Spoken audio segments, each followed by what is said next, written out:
تپتی ریت، جلتا سورج اور 5 خواتین کی دبتی ہوئی ہولناک چیخیں۔ 14 اگست سے صرف 4 دن پہلے جعفر آباد کے صحرا میں 5 خواتین کو زندہ مٹی تلے دبا دیا گیا۔ نہ کوئی جرم، نہ کوئی عدالت، بس صرف ایک فیصلہ جو روایت کے نام پر چند مردوں نے سنایا۔ جب یہ آواز پاکستان کی سینٹ تک پہنچی تو ایوان سے جواب آیا، یہ ہمارا قبائلی رواج ہے۔ وفاقی وزراء خاموش رہے، حکومت خاموش رہی اور قاتل آج بھی محفوظ ہے۔ یہ صرف ایک واقعے کی کہانی نہیں، یہ اس نظام کی کہانی ہے جس نے اس واقعے کو ممکن بنایا۔ کون تھی یہ 5 خواتین؟ ایسا کیا جرم کیا تھا انہوں نے جس کی اتنی ہولناک سزا سنا دی گئی؟ اور جن کی سرپرستی میں یہ جرم ہوا، انہیں سزا کیوں نہیں دی گئی؟ آئیے بات کرتے ہیں۔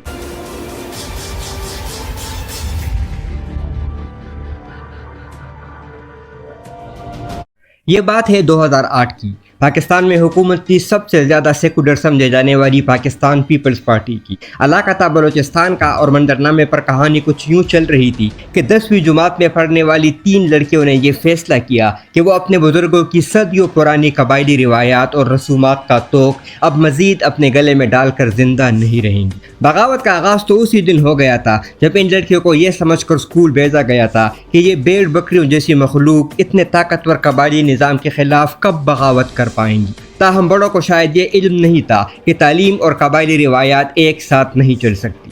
اس منظرنامے پر ایک بڑی تبدیلی پاکستان کے یوم آزادی سے صرف 4 روز قبل یعنی 10 اگست 2008 کو اس وقت منظر عام پر آئی جب ایشین ہیومن رائٹس کمیشن کی جانب سے یہ خبر منظر عام پر آئی کہ ضلع جعفر آباد کے شہر اوسطا محمد سے 80 کلومیٹر دور علاقہ بابا کوٹ میں 5 خواتین کو زندہ دفن کر دیا گیا۔ یہ ایک مختصر خبر تھی، مگر جب اس واقعے کی تفصیلات سامنے آئی تو اس نے پورے ملک کو ہلا کر رکھ دیا، کیونکہ کوئی سوچ بھی نہیں سکتا تھا کہ 21ویں صدی جیسے جدید دور میں اس طرح کا انسانیت سوز واقعہ بھی پیش آ سکتا ہے۔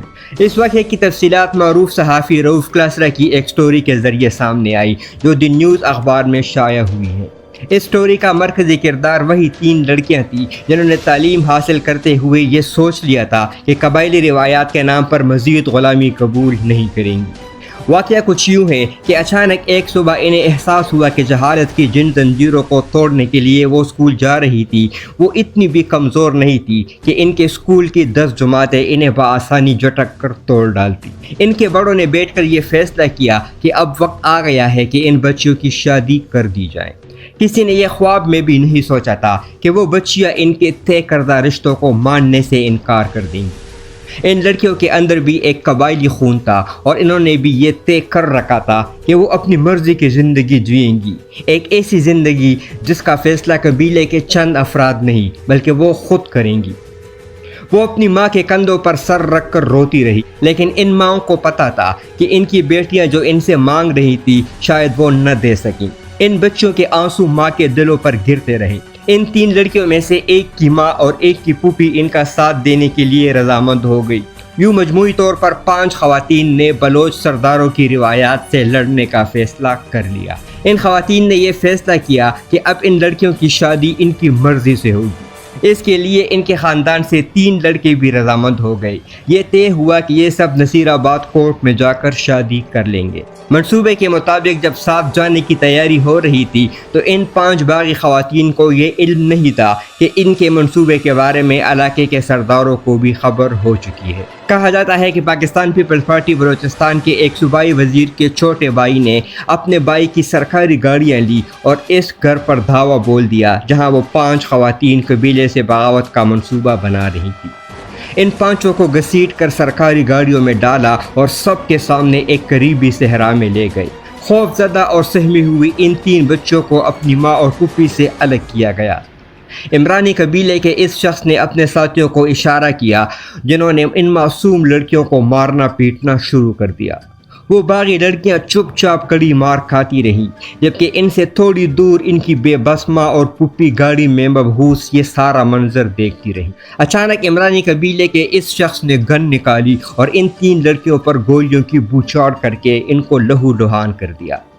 لڑکیاں زخمی ہو کر زمین پر تڑپنے لگی۔ یہ منظر دیکھ کر ان بچیوں کی ماں اور پھوپھی چیختی ہوئی ان قاتلوں پر حملہ آور ہوئی، لیکن کلاشنکوف کے ایک برسٹ نے انہیں بھی وہیں ڈیر کر دیا۔ یہ دونوں بھی زخمی حالت میں گھسیٹ کر ان 3 لڑکیوں کی نیو مردہ لاشوں کے اوپر پھینک دی گئی۔ پتھر اور مٹی ڈالنے کا کام پھر سے شروع ہو گیا۔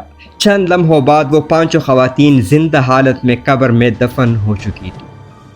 21ویں صدی جیسے ترقی یافتہ دور میں بلوچ سرداروں نے یہ کر کے قبائلی روایات کو تو بچا لیا تھا، مگر انسانیت کو سرعام زندہ دفن کر دیا۔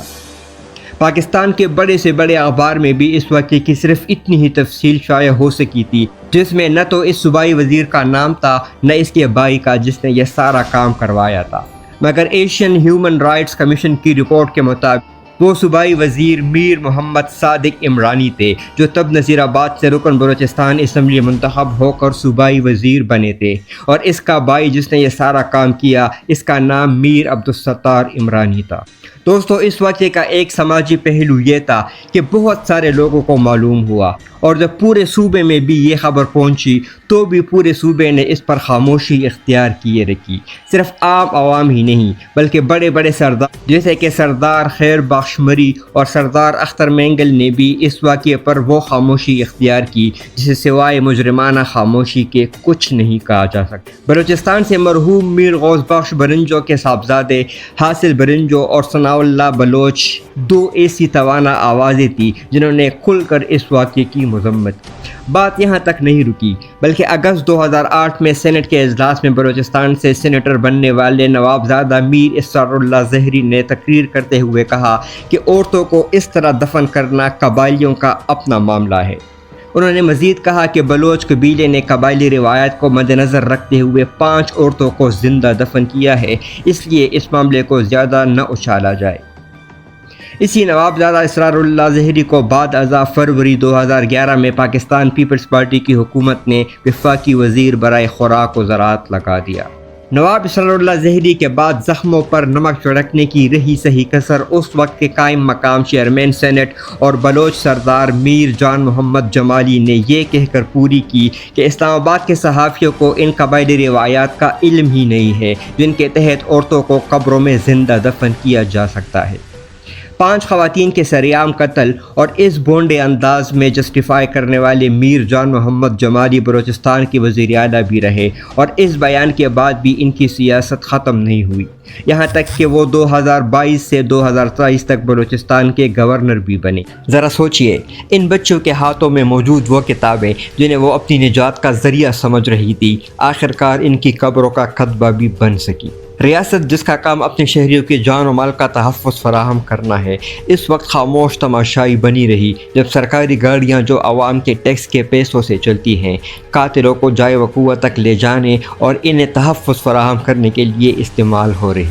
یہ صرف چند خواتین کا قتل نہیں تھا، بلکہ یہ اس امید کا قتل تھا کہ ایک غریب بلوچ لڑکی پڑھ لکھ کر اپنی زندگی کے فیصلے خود کر سکتی ہے۔ جب قانون کے رکھوالے اور ایوانوں میں بیٹھے نمائندے ہی قاتلوں کی پشت پناہی کرنے لگے تو انصاف کی طلب ایک ایسی چیخ بن جاتی ہے جس کی بعض گشت صحرا کی ریت میں کہیں گم ہو جاتی ہے۔ اب آتے ہیں اس کیس کے حوالے سے عدالتی کارروائی کی طرف۔ عدالت نے 9 مارچ 2010 کو اس کیس میں 4 لوگوں کو 25 سال اور ایک آدمی کو 6 ماہ قید کی سزا سنائی، جبکہ باقی 16 لوگوں کو باعزت بری کر دیا۔